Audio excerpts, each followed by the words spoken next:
وأما من خفت موازينه أي بأن لم تكن له حسنات تقاوم سيئاته فأمه هاوية أي مسكنه النار التي من أسمائها الهاوية، وسماها الله أما لأن الكافر يأوي إليها كما يأوي الولد إلى أمه، فالأم هي مأوى الولد وملاذه، ولكن النار هي الأم التي فيها هلاكه وعذابه، فبئست الأم وبئست المربية.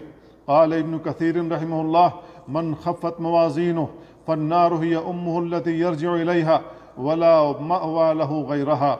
وسميت النار بالهاوية لأنه يهوي فيها على رأسه وينبذ في هاوية بعيدة. قال صلى الله عليه وسلم: إن العبد ليتكلم بالكلمة ما يتبين ما فيها يهوي بها في النار أبعد ما بين المشرق والمغرب. وما أدراك ما هي؟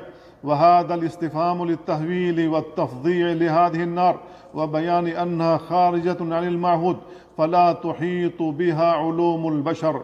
ثم فسرها بقوله: نار حامية أي بلغت النهاية والشدة في الحرارة، وزادت على حرارة نار الدنيا 70 ضعفا. قال صلى الله عليه وسلم: ناركم هذه التي يوقد ابن آدم جزء من 70 جزءا من حر جهنم. قالوا: والله إن كانت لكافية يا رسول الله. قال: فإنها فضلت عليها ب69 جزءا كلها مثل حرها.